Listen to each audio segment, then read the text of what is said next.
Everyone, आज की इस वीडियो लेक्चर में हम एक नया चैप्टर स्टार्ट करने वाले हैं जिसका नाम है बायो मॉलिक्यूल्स। ठीक है, ये जो है ये एक बहुत ही इंपॉर्टेंट चैप्टर है बायो मॉलिक्यूल। इसका आज फर्स्ट क्लास हम लोग लेकर के आए हैं क्लास 12th ऑर्गेनिक केमिस्ट्री में, और इस पार्ट को हम लोग बायोकेमिस्ट्री के नाम से जानते हैं।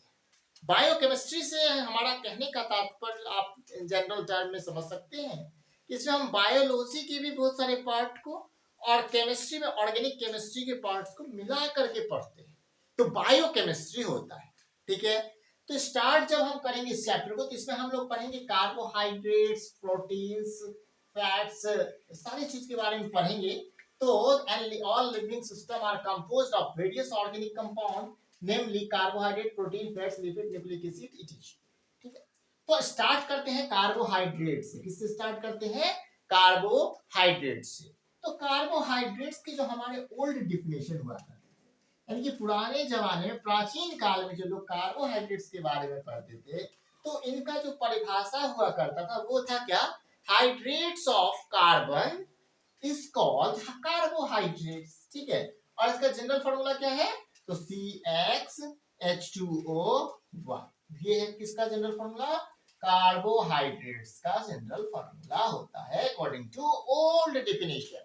ठीक है, तो लेकिन बात ये हुआ कि ये डेफिनेशन जो है ये बहुत सारे कंपाउंड में तो लग जाता है, मतलब सही साबित होता है, लेकिन कुछ ऐसे कंपाउंड होते हैं जो इनको फॉलो ही नहीं करते, इस जनरल फॉर्मूला को फॉलो ही नहीं करते।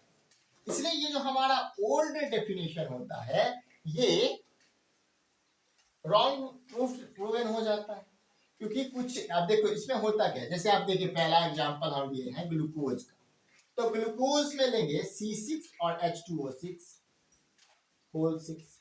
तो जब इसको घोल के हम लोग लिखते हैं तो वो लिखेंगे C6, हाइड्रोजन कितना यहाँ 2 6 जा 12, C6 H12 और O6। तो ये फॉर्मूला होता है ग्लूकोज का, C6H12O6 फॉर्मूला होता है ग्लूकोज का। ये एक जनरल बात है, ये आपको पता होना बहुत जरूरी है। ग्लूकोज का फॉर्मूला होता है कितना क्या? तो C6H12O6। ठीक है, तो ये तो आपको फॉलो करता है। ठीक है, ये तो फॉलो करता है ग्लूकोज का, बट फ्रुक्टोज भी फॉलो करता है। मान लीजिए यहाँ पे अगर 5 लगा दीजिए और यहाँ पे भी 5 लगा दीजिए तो यहाँ पे 6, यहाँ पे 6, तो ये C6H12O6 ये भी तो फ्रुक्टोज का फॉर्मूला हो जाएगा। ग्लूकोज और फ्रुक्टोज का सेम ही होता है। अब रिवोज का देखेंगे तो यहाँ पे 5 और यहाँ पे भी 5 लगा दो तो क्या हो जाएगा? C5H10 और O5, ये किसका फॉर्मूला हो जाएगा? रिवोज का हो जाएगा। तो ये सब तो फॉलो करता है ओल्ड डेफिनेशन को, तो ये सब इस तरह से लिख लेते हैं। ठीक है, लेकिन इस ओल्ड डेफिनेशन को का बहुत सारा लिमिटेशन भी है। So many limitation because so many compound does not obey this general formula।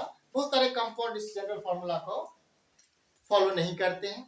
ठीक है, तो इस तरह से हम लोग देखते हैं क्या एसिटिक एसिड, इनमें से एक है आपका एसिटिक एसिड। एसिटिक एसिड का जो फॉर्मूला होता है आपको पता है, ये CH3COH। ठीक है, तो देखो C2H2O होल 2। ठीक है, तो C तो 2 होगा और H कितना हो जाएगा 4 और O कितना हो जाएगा 2। अब देखिए इसमें कितना है, C है 2, H कितना है 3 और 1 4 और ऑक्सीजन भी 2। तो फॉलो करता है ना, बट नहीं करना चाहिए ना, क्योंकि एसिटिक एसिड तो एसिड है, कार्बोहाइड्रेट्स थोड़े हैं, एसिड है एसिटिक एसिड। तो ये इसको तो फॉलो नहीं करना चाहिए, तो फिर भी कर रहा है। फिर देखिए रेमनोज है, ये कार्बोहाइड्रेट है लेकिन ये फॉलो नहीं कर रहा है। देखिए अब इसका जो है फॉर्मूला वो है C6H12O5। ठीक है, तो यहाँ भी 6 वहां भी 6, दोनों जगह 6 में आके देखते हैं। तो C6 हो गया, H12 हो गया, O6 हो गया। अब बताइए आप कि ये रेमनोज के फॉर्मूला को फॉलो कर रहा है? इसका जो इससे रेमनोज का जनरल फॉर्मूला आ रहा है? नहीं आ रहा है। तो जब नहीं आ रहा है तो ये उसका लिमिटेशन ही ना हुआ, जो कार्बोहाइड्रेट है वो इसको ऑबे नहीं कर रहा है। ठीक है, और जो कार्बोहाइड्रेट नहीं है वो कर रहा है, तो इसका तो ये लिमिटेशन हो गया, सबसे बड़ा ड्रॉबैक हो गया इस कांसेप्ट का, इस डेफिनेशन का। तो हम लोग मॉडर्न डेफिनेशन को भी पढ़ते हैं, तो ओल्ड डेफिनेशन आप समझ गए होंगे, तो यहाँ से लेकर के यहाँ तक अच्छे से उतार लीजिए, और ये जो है ये लिमिटेशन हो गई, ये दोनों को समझ के और फिर हम न्यू डेफिनेशन या मॉडर्न डेफिनेशन जो है वो अभी आपको लिखा रहे हैं। तो पहले इसको पहले आराम से नोट कर लीजिए और अब हम नए मॉडर्न डेफिनेशन पढ़ाने वाले हैं, तो उसको पढ़िएगा। नोट कर ही लिए होंगे, नहीं नोट किए होंगे तो स्क्रीनशॉट लेके रख लिए होंगे, अभी समझेंगे और फिर से वीडियो देखते देखते आराम से नोट कर सकते हैं, या फिर स्क्रीनशॉट से बाद में पढ़ सकते हैं या नोट्स कर सकते हैं। अब ये आपको समझ में आ गया होगा कि कार्बोहाइड्रेट्स के बारे में बायोमोलिक्यूल चैप्टर आज की क्लास में हम स्टार्ट किए हैं। आपको पता ही होगा कि हमने अभी तक ऑर्गेनिक के जो 4 चैप्टर है पीछे, haloalkanes, haloarenes, alcohol, phenol ether, aldehyde, ketones, carboxylic acids और अमीन्स, ये 4 चैप्टर्स को हमने अपने चैनल पर बहुत ही बढ़िया ढंग से समाप्त किया है। अगर आप अभी तक नहीं देखें तो जाकर के पहले उसको देख लीजिए और फिर ऑर्गेनिक केमिस्ट्री का ये 5वां चैप्टर स्टार्ट हुआ है, तो इसको भी देखिए, ठीक है। अब बायोमोलिक्यूल्स में अब हम देखेंगे मॉडर्न डेफिनेशंस ऑफ कार्बोहाइड्रेट, ठीक है। कार्बोहाइड्रेट का डेफिनेशन है, बट कौन सा? मॉडर्न वाला कार्बोहाइड्रेट, ठीक है, कार्बोहाइड्रेट्स। ये कौन सा डेफिनेशन है? Modern definition. अभी जो पढ़े हैं वो कौन सा था? Old definition. तो मॉडर्न डेफिनेशन में क्या है, क्या कहता है बात, वो देखेंगे ध्यान से, पहले आराम से सुनेंगे। तो इसमें है क्या कि दे आर ऑप्टिकली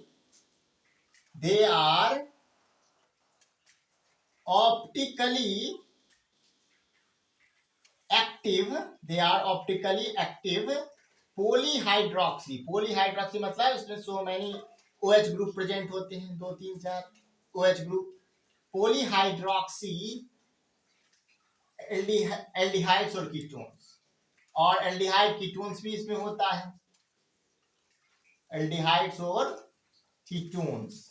एक एग्जांपल भी दिखा देंगे ग्लूकोज का स्ट्रक्चर बना के, या फिर हम इसमें कह सकते हैं क्या, तो the compound which produce such units on hydrolysis, ठीक है, और the compound which produce such unit on hydrolysis, कुछ अलग अलग भी छूटता है ऑन यूनिट ऑन हाइड्रोलिसिस, ये बात भी आपको पता होगा, ये मॉडर्न डेफिनेशन है। जैसे मान के चलिए आपका ग्लूकोज है ना, ग्लूकोज है ना, तो ग्लूकोज का क्या है? C6H12O6 है ना, तो ग्लूकोज जो है C6H12O6, तो उसको इस तरह से लिख सकते हैं CHO OH H OH H OH OH H H CH2OH। Optically active है ये, ठीक है। और इसमें देखिए एल्डिहाइड ग्रुप प्रेजेंट है, सो मैनी पॉलीहाइड्रोक्सी कंपाउंड है ना, OH ग्रुप है ना प्रेजेंट, तो इस तरह से ये क्या है? कार्बोहाइड्रेट्स है। क्या है ये? कार्बोहाइड्रेट्स है। ये बात तो आपको जो है वो ओल्ड डेफिनेशन को भी ग्लूकोज फॉलो करता है, ओल्ड डेफिनेशन का जो था पैटर्न वो भी फॉलो करता है, जो क्या था? CH और H2OY था ना, तो ग्लूकोज में था ना C6H2O6, तो ये भी फॉलो करता था C6H12O6, और न्यू डेफिनेशन को भी फॉलो करता है ग्लूकोज। तो ये तो आप लिख ही लो, पहले डेफिनेशन भी लिख लो और ये भी लिख लो, ठीक है। अब बात हम करते हैं क्या, लिख लिए या स्क्रीनशॉट ले लिए? अब बात हम लोग करेंगे कि क्लासिफिकेशन ऑफ कार्बोहाइड्रेट्स। कार्बोहाइड्रेट्स का क्या करेंगे? क्लासिफिकेशन करेंगे, कार्बोहाइड्रेट का क्लासिफिकेशन करेंगे। तो इसको 3 टाइप में इसका हम क्लासिफिकेशन करेंगे। एक तो इसमें मोनोहाइड्रिक, ठीक है, मोनोसेक्राइड्स, ठीक है। अच्छा, अभी आपको पता होगा कि ये जो होता है कार्बोहाइड्रेट्स, इसको सेक्राइड्स के रूप में भी जानते हैं। They are also known as saccharides, note कर लीजिएगा, they are also known as saccharides. किस नाम से जाना जाता है ये? सेक्राइड्स नाम से भी जाना जाता है। They are also known as saccharides, ठीक है, they are also known as saccharides। और दूसरा है सम ऑफ द कार्बोहाइड्रेट, कुछ जो कार्बोहाइड्रेट होते हैं, some of the carbohydrates are sweet in taste. Some of the carbohydrates are sweet in taste. कुछ कार्बोहाइड्रेट्स कैसे होते हैं? स्वीट होते हैं, मीठा स्वाद का होते हैं, sweet in taste, which are also called sugar, जिसको शुगर भी कहते हैं. Sweet in taste which are also called sugar. तो सब स्वीट नहीं होते, लेकिन कुछ होते हैं, जो होते हैं उनको क्या कहते हैं? शुगर कहा जाता है. ये तो पता चल गया आपको. अब इसमें तो कोई दिक्कत वाली बात है नहीं. ठीक है, अब इसको भी आप नोट कर लीजिएगा डेफिनेशन के साथ ही. ठीक है, कर लिए. अब इसका हम देखेंगे क्या? क्लासिफिकेशन. किसका? तो क्लासिफिकेशन देखेंगे कार्बोहाइड्रेट्स का, मोनोसेक्राइड्स, ओलिगोसेक्राइड्स और पॉलीसेक्राइड्स के रूप में इसका क्लासिफिकेशन होता है. ठीक है, क्लासिफिकेशन करके इसको नोट कीजिएगा. क्लासिफिकेशन ऑफ कार्बोहाइड्रेट्स भी आप लिख दीजिएगा. मोनोसेक्राइड्स, ओलिगोसेक्राइड्स और पॉलीसेक्राइड्स. मोनोसेक्राइड्स, ओलिगोसेक्राइड्स,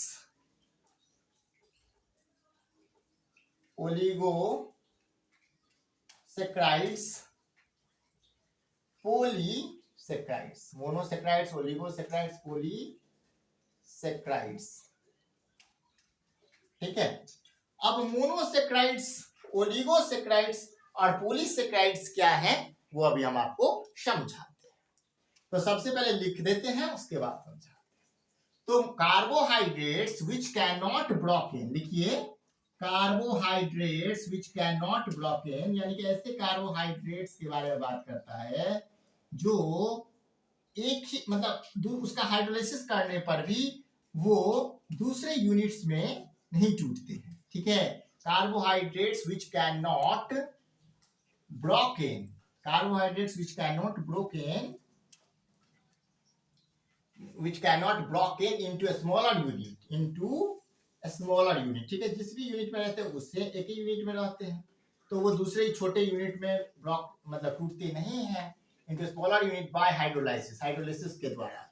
ठीक है, बाय हाइड्रोलाइसिस. तो उसको क्या कहा जाता है? मोनोसेक्राइड्स कहा जाता है. ठीक है, और उसके बाद क्या कहते हैं? Is known as monosaccharides. उसको किस नाम से जाना जाता है? मोनोसेक्राइड्स के नाम से जाना जाता है. जैसे एग्जांपल में आपका हो गया ग्लूकोज, है ना. ग्लूकोज जो है वो एक ही यूनिट में मतलब दूसरा यूनिट में नहीं टूटता है.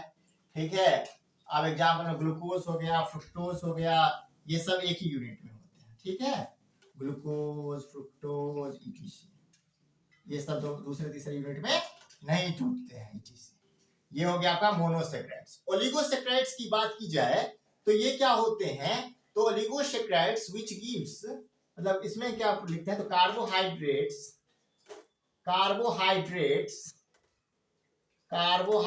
which gives,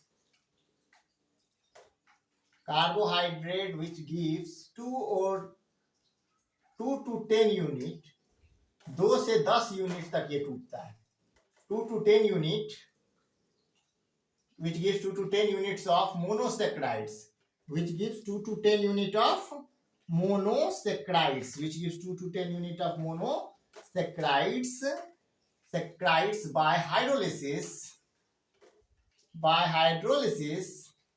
is known as oligosaccharides. ठीक है, क्या कहते हैं उसको? ओलिगोसेक्राइड. जो 2 से 10 यूनिट तक, 2 यूनिट टूट गया, 3 टूट गया, 4 टूट गया, 5, 6, 7, 8, 9, 10 यूनिट तक जो टूटा उसको कहते हैं ओलिगोसेक्राइड्स. ठीक है, ये बात समझ में आ गया होगा आपको. और पॉलीसेक्राइड्स जो है वो, पोली का मतलब ही क्या होता है? Many.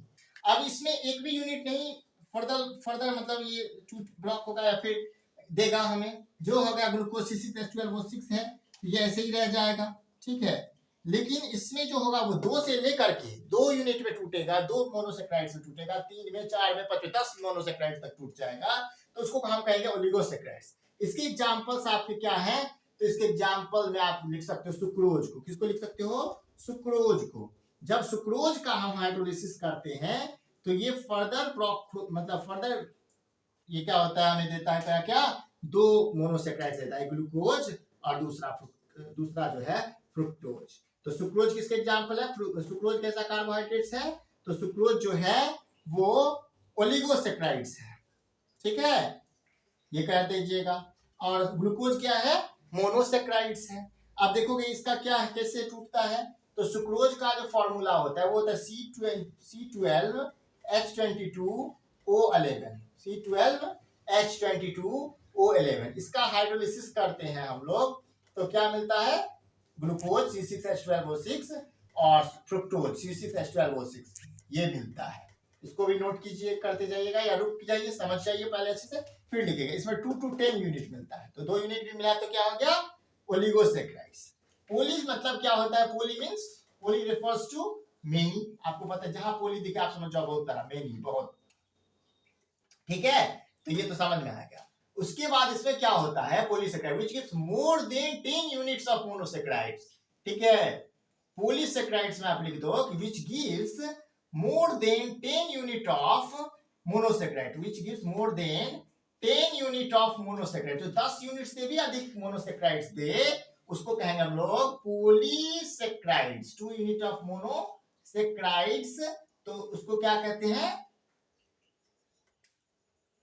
10 unit, more than 10 unit of monosaccharides, तो उसको क्या कहते हैं हम लोग? उसको कहते हैं पॉलीसेक्राइड्स, ठीक है। More than 10 unit of monosaccharides bye hydrolysis, ऐसे नहीं टूटता है, हाइड्रोलिसिस के द्वारा, तो उसको कहते हैं हम लोग मोनोसेक्राइड नहीं, उसको कहते हैं पॉलीसेक्राइड्स, ठीक है। याद करना आसान है, इज नोन एज पॉलीसेक्राइड्स। बहुत ही आसान है टॉपिक, बहुत ही आराम से समझ में आ जाएगा आपको। पॉलीसेक्राइड्स जैसे इसमें एग्जांपल्स होते हैं starch, cellulose etc, starch, cellulose etc। ये बात समझ में आ गया होगा, तो इसको पहले नोट कर लीजिए। ये जो है ये क्लासिफिकेशन है कार्बोहाइड्रेट्स का। तो पहले तो हम लोग ओल्ड डेफिनेशन देखे कार्बोहाइड्रेट्स का, फिर न्यू डेफिनेशन देखे, फिर अब देखे क्लासिफिकेशन। क्लासिफिकेशन में मोनोसेक्राइड्स, ओलिगोसेक्राइड्स और पॉलीसेक्राइड्स। मोनोसेक्राइड्स जो है वो फर्दर जो है वो इसका ब्लॉक ये टूटता नहीं है, ये हमें कोई भी यूनिट्स में ब्लॉक नहीं होता, जैसे ग्लूकोज है, फ्रुक्टोज है।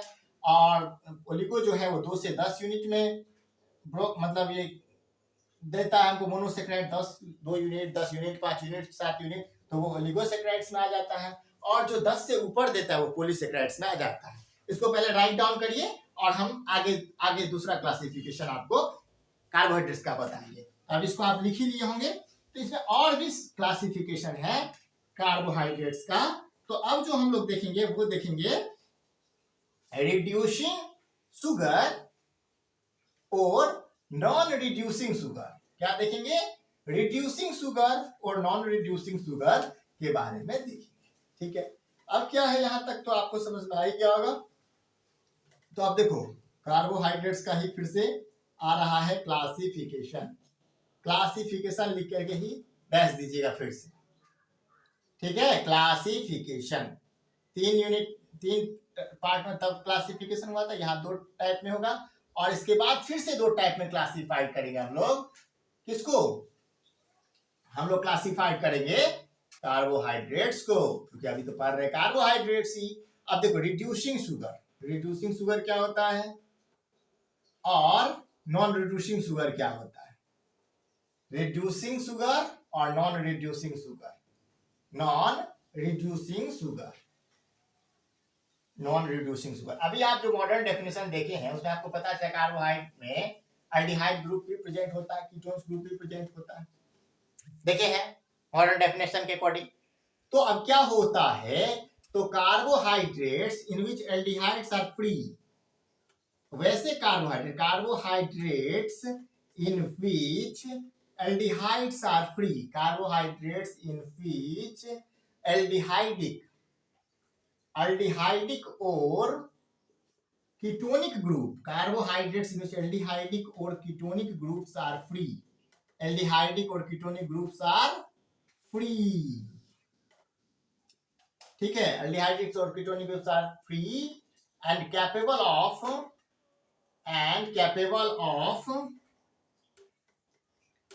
of reducing by Fehling solution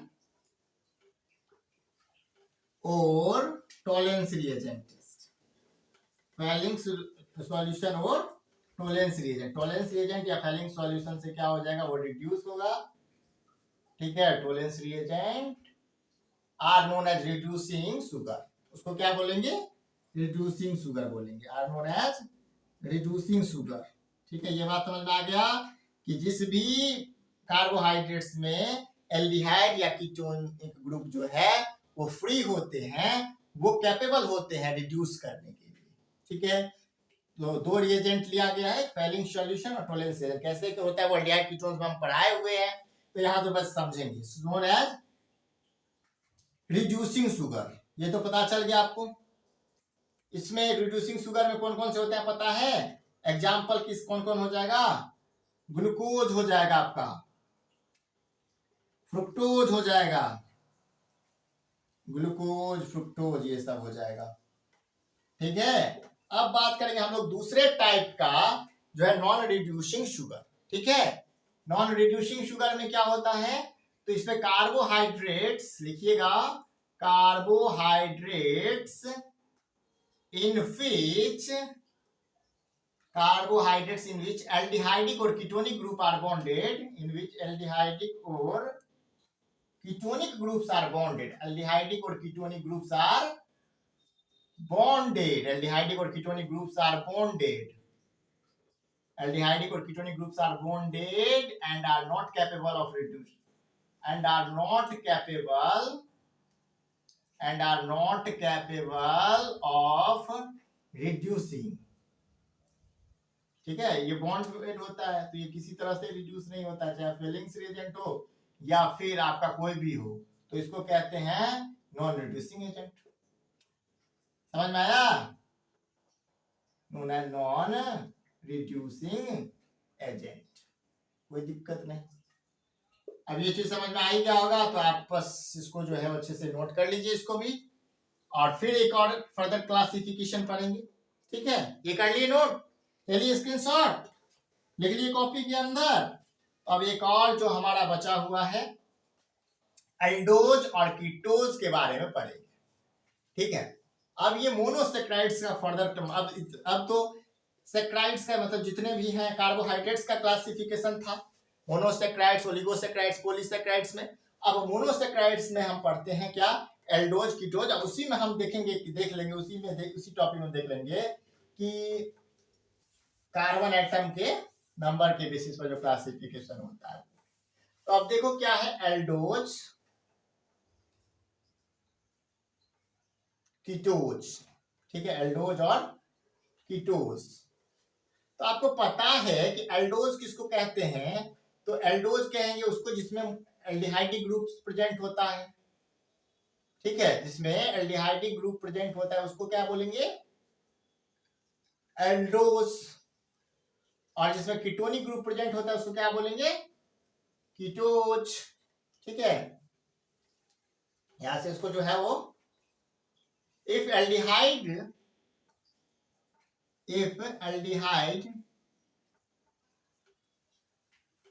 CHO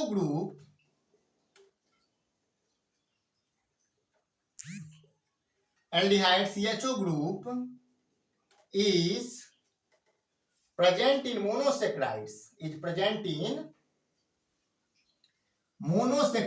aldehyde group CHO group present in monosaccharides, ठीक है, monosaccharides are known as aldose, ठीक है। इसको क्या बोलते हैं, एल्डोज बोलते हैं। आपको तो पता ही होगा, जिसमें सीएचओ ग्रुप रहेगा उसको क्या कह देंगे, एल्डोज कह देंगे, और जिसमें कीटोनिक ग्रुप रहेगा उसको कीटोज कह देंगे, ठीक है। इफ मोनोसेक्राइड्स कंटेन, यहाँ पे ऐसे भी लिख सकते हैं, मोनोसेक्राइड्स कंटेन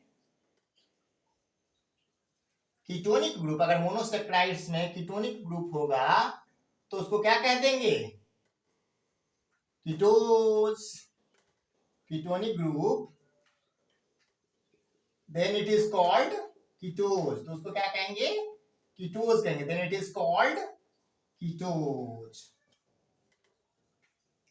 बट क्या होगा कि अगर कार्बन एक होगा, ठीक है, तो उसको क्या बोलेंगे, अगर कार्बन 3 होगा, अगर इसमें एल्डोज में कार्बन 3 होगा तो उसको कह देंगे, हम लोग कहते हैं एल्डो ट्रायोज, ठीक है, एल्डो ट्रायोज, ठीक है। कार्बन अगर 4 होगा तो क्या बोलते हैं, एल्डो एल्डो ठीक है, एल्डो टेट्राओज, टेट्रोज बोलते हैं, क्योंकि टेट्रा में ए यहां से ओ तो दो तो नहीं होता, तो क्या बोलते हैं, टेट्रोज। अब यहाँ कार्बन 5 हो तो क्या बोलते हैं, एल्डो पेंटोज, ठीक है, पेंटोज ये बोलते हैं, ठीक है। नंबर ऑफ कार्बन के बेसिस पर मोनोसेक्राइड्स का क्लासिफिकेशन। अब अगर कार्बन 3 हो कीटो ग्रुप में तो क्या बोलते हैं, कीटो ट्रायोज, ठीक है। कार्बन एटम में अगर 4 होते हैं तो क्या बोलते हैं, कीटो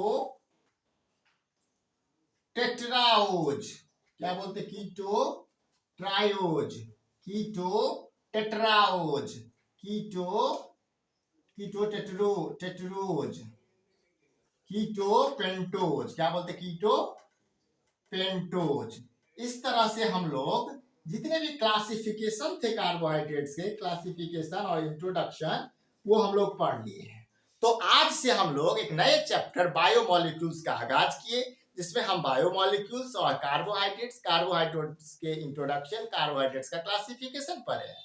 अगर ये वीडियो आपको अच्छा लगा हो तो इस वीडियो को लाइक करें, हमारे चैनल को सब्सक्राइब करें, बेल आइकन को प्रेस करें, जिससे हर एक वीडियो का नोटिफिकेशन आप तक पहुंचे।